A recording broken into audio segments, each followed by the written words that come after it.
우리 4월의 첫날, 오늘 목요일 아침입니다. 시편 27편 4월 초하루 말씀 기도로 우리 같이 나누도록 하겠습니다. 교독할 때 여러분 짝수절 읽어주시며 교독합니다. 여호와는 나의 빛이요 나의 구원이시니 내가 누구를 두려워하리요. 여호와는 내 생명의 능력이시니 내가 누구를 무서워하리요. 악인들이 내 살을 먹으려고 내게로 왔으나 나의 대적들 나의 원수들인 그들은 실족하여 넘어져 군대가 나를 대적하여 진칠지라도 내 마음이 두렵지 아니하며 전쟁이 일어나 나를 치려할지라도 나는 여전히 태연하리로다. 내가 여호와께 바라는 한 가지 일 그것을 구하리니 곧 내가 내 평생에 여호와의 집에 살면서 여호와의 아름다움을 바라보며 그의 성전에서 사모하는 그것이라. 여호와께서 환난날에 나를 그의 초막 속에 비밀히 지키시고 그의 장막 은밀한 곳에 나를 숨기시며 높은 바위 위에 두시리로다. 내 머리가 나를 둘러싸 내 원수 위에 들리리니 내가 그의 장막에서 즐거운 제사를 드리겠고 노래하며 여호와를 찬송하리. 여호와여 내가 소리내어 부르짖을 때에 들으시고 또한 나를 긍휼히 여기사 응답하소서. 너희는 내 얼굴을 찾으라 하실 때에 내가 마음으로 주께 말하되 여호와여 내가 주의 얼굴을 찾으리이다 하였나이다. 주의 얼굴을 내게서 숨기지 마시고 주의 종을 놓아여 버리지 마소서. 주는 나의 도움이 되셨나이다. 나의 구원의 하나님이여 나를 버리지 마소서. 떠나지 마소서. 내 부모는 나를 버렸으나 여호와는 나를 영접하시니 여호와여 주의 도를 내게 가르치시고 내 원수를 생각하소서. 평탄한 길로 나를 인도하소서. 내 생명을 내 대적에게 맡기지 마소서. 위증자와 악을 토하는 자가 일어나 나를 치려 함이니 내가 산자들의 땅에서 여호와의 선하심을 보게 될 줄 확실히 믿었도다. 14절 너는 여호와를 기다릴지어다. 강하고 담대하며 여호와를 기다릴지어다. 아멘. 아멘. 할렐루야. 우리 4월 한 달 동안 시편 27편 1절 말씀을 암송하시면서 또 오늘 이 말씀을 같이 또 오늘 4월 한 달 해주시는 말씀으로 나누도록 하겠습니다. 하나님은 오늘 저와 여러분의 빛이시고 구원이시고 피난처가 되심을 믿으시기를 바랍니다. 항상 그 하나님 의지하시고 그 하나님을 소망하시고 하나님 주시는 능력으로 우리가 승리하는 삶을 살기를 소망합니다.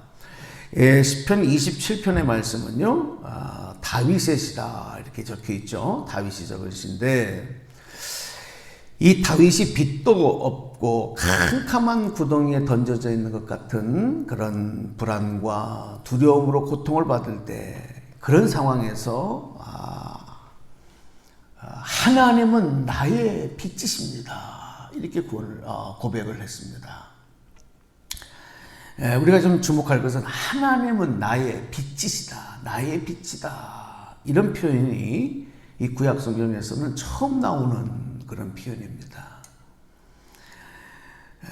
절망스러운 상황, 희망이 없고 어둠에 갇힌 것 같은 답답하고 두렵고 절망스러운 이런 상황이었지만 갑자기 그런 이 두려움을 몰아내고 찾아온 기쁨과 평온함, 그것은 한 줄기의 빛이었습니다.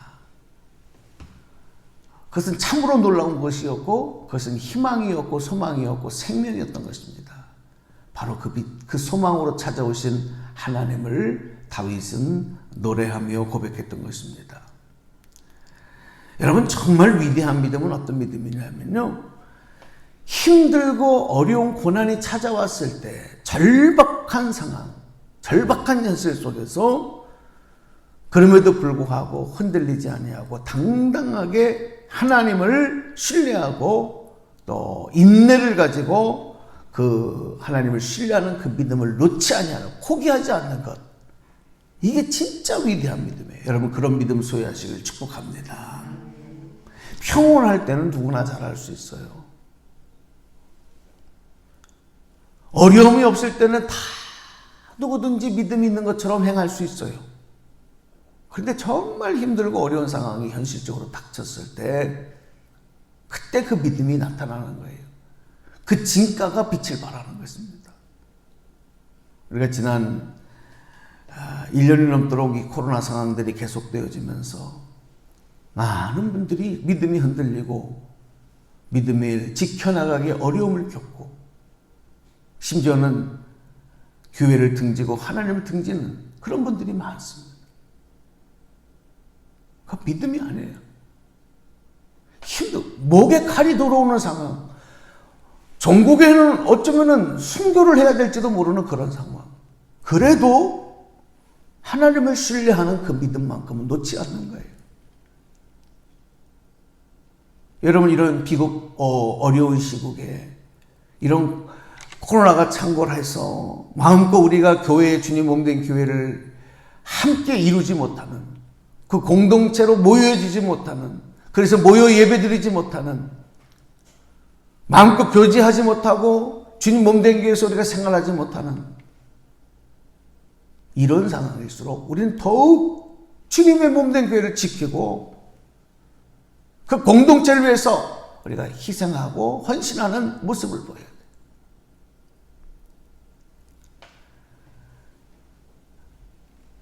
우리는 정말 끊임없이 다가오는 유혹들, 시험들로 인해서 인생의 풍파를 겪을 때가 많습니다.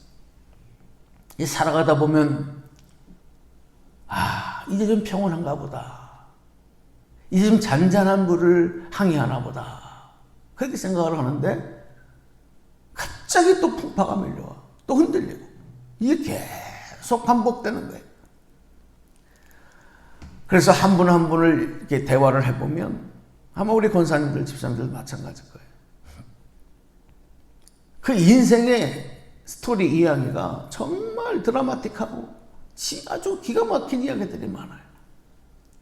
그게 왜 그러냐? 그만큼 인생의 굴곡들, 인생의 파도들이 흔들어 놨기 때문에.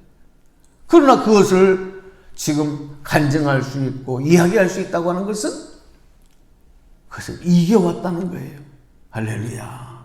그걸 넘어왔다는 거예요. 이게 승리입니다. 이게 승리입니다. 지난날의 그런 정말 힘들고 어려운 굴곡들, 그 풍파들을 말할 수 없다고 한다면 말할 수 없는 사람들은 이미 포기한 사람들이죠. 넘어진 사람들이에요. 성경 인물 중에서도 특별히 다윗을 보면 이 사람은 어쩌면 이렇게 한시도 잔잔한 날이 없을까? 왜 이렇게 시험할 날이 많을까? 이 사람에게는 왜 이렇게 대적들이 많을까? 심지어는 자기의 아들마저도 자기의 원수로 자기의 대적으로 바뀌고 위협하는 이런 상황. 정말 그의 인생이 심하게 흔들릴 때가 많았습니다. 자기의 부모인 장인인 사울 왕에게조차도 죽임을 당하려고 고통을 당하고 모두에게 부모에게 버림받고 자식에게 버림받고 또 믿었던 사람들에게 버림을 받고 배신을 당하고 그러나 다윗은 죽을 때까지도 거룩한 하나님의 열정을 놓지 않았어요. 그걸 붙잡고 살아갔습니다. 그래서 다윗의 인생이 위대한 거예요. 여러분 다윗의 인생이 잔잔한 파도같이 풍파 없는 그런 삶을 살아왔다면 누가 그렇게 못 살겠습니까? 생명이 다하는 순간까지도 그는 거룩한 하나님의 성전을 지을 수 있는 준비를 하면서 정신없이 준비했고 정말 하나님밖에 몰랐던 하나님만 사랑했던 그러나 그 현실 속에서는 힘들고 어려운 일들이 계속됐지만 그것과 상관없이 하나님에게 집중하며 하나님을 향한 삶을 살 수 있었다. 어떻게 그렇게 할 수 있었을까? 오늘 시편 27편의 내용들을 보면 다윗이 계속적인 힘들고 어려운 상황 속에 그 고통을 호소하는 내용들이 말씀 속에 있습니다. 1절에도 그런 말씀이 있어요. 내 생명의 능력이 내가 누구를 무서워하리요. 2절 말씀 보면 얼마나 신랄한 고백을 합니까? 2절 한번 읽어보실래요? 악인들이 내 살을 먹으려고 내게로 왔으나 나의 대적들 나의 원수들인 그들은 실족하여 넘어졌다. 3절도 보실래요? 군대가 나를 대적하여 진칠지라도 내 마음이 두렵지 아니하며 전쟁이 일어나 나를 치할지라도 나는 여전히 태연하리로다. 주변의 대적들, 원수들, 전쟁, 구테타가 일어나서 자기를 죽이려고 하고 내부의 적, 외부의 적 가릴 것 없이 가장 여러분 고통받을 때가 뭐냐? 생명의 위협을 받을 때요. 다윗은 계속 일생이 그런 거예요. 일생이. 그런데 어떻게 이겨나가느냐? 여러분 잘 들어보십시오.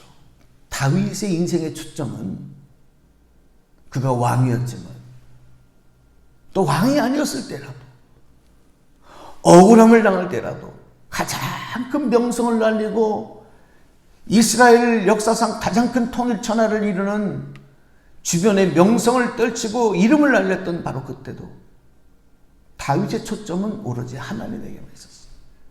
할렐루야. 그게 능력이에요. 오늘 여러분도 여러분의 인생의 초점이 하나님에게 고정되시기를 축복합니다. 하나님만 바라봤다는 거예요. 이런 믿음은 성경에 나온 믿음의 영웅들에게 있어서 공통점으로 나타나는 거예요.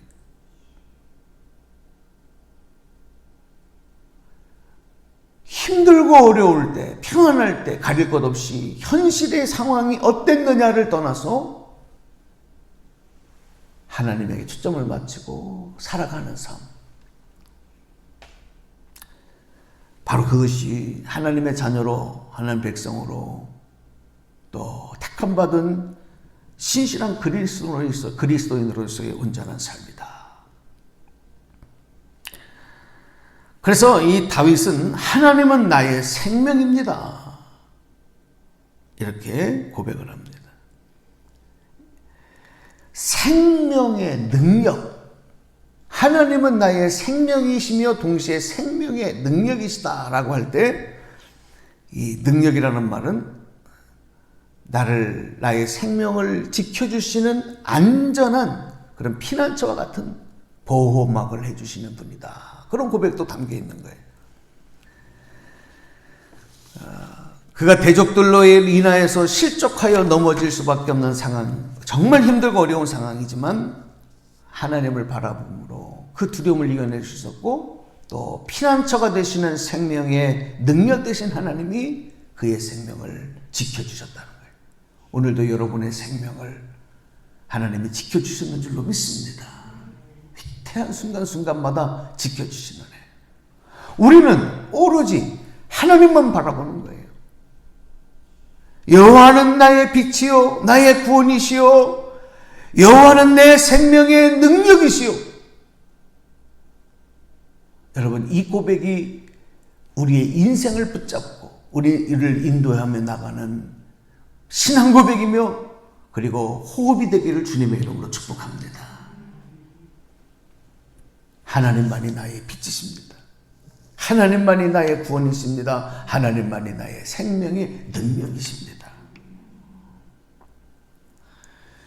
그리고 마지막 한 가지 더 말씀드리고 싶은 것은 다윗이 계속해서 여호와 앞에 청하며 기도했던 한 가지는 나에게 더 큰 권력을 주시고 평안을 주시고 세상 가운데 어떤 복을 주시고 그게 아닙니다. 다윗의 평생의 고백은 내가 여호와의 집에 머물러 있고 싶었습니다. 나는 하나님의 성전의 문지기로 있고 싶습니다. 여호와의 성전에 머물고 싶습니다. 이게 다윗의 평생 소원이고 기도 제목이에요. 이 말은 뭐냐? 하나님을 사랑하기 때문에 하나님과 가까이 하나님과 교제하고 하나님과 함께 하고 싶다는 거예요. 여러분 다윗의 그 중심의 마음을 우리가 이해할 수 있지 않습니까? 이 말은 또 다른 말로 말해서 평생에 하나님만을 찬양하고 평생에 하나님만을 예배하고 하나님과 교통하며 하나님 앞에 기도하며 하나님과 교제하는 이런 삶을 살고 싶습니다. 세상에 아무리 큰 권력 왕위 자리라도 아무리 큰 물질의 그런 부유함이라도 인기 명성이라도 그것보다 하나님과 함께함이 나의 고백입니다. 나의 소망입니다. 바로 이런 기도, 간구. 그래서 다윗의 삶에서는 기도를 빼놓을 수가 없어요. 하나님 앞에 기도하는 삶을 살았어요. 특별히 언제 힘들고 어려울 때, 현실적으로 절박한 상황, 캄캄한 상황, 그때 하나님 앞에 이런 기도를 하면서, 이런 신앙 고백의 기도를 하면서 그는 마지막으로 내가 여호와 하나님만을 기다립니다. 강하고 담대한 마음으로 여호와 하나님만을 기다립니다. 14절에 그렇게 고백했던 것입니다. 우리 14절 말씀을 여러분의 신앙 고백으로 여기서 함께 읽고 기도하도록 하겠습니다. 14절 함께 읽습니다. 시작. 너는 여호와를 기다릴지어다. 강하고 담대하며 여호와를 기다릴지어다. 아멘. 절대로 여러분 믿음 흔들리지 마시고 더 강하고 담대하게 여호와 하나님 소망하고, 오늘 다윗의 고백, 하나님은 나의 빛이시며 내 생명의 능력이시며 나의 구원이시며 또한 나의 영원한 소망 되십니다. 이 고백을 가지고 사울 한 달도 기도하시면서 또 주님의 십자가, 주님의 부활의 영광에 여러분 함께 하시는 우리 귀한 성도님들 되시기를 주님의 이름으로 축복합니다. 축원합니다. 기도하겠습니다.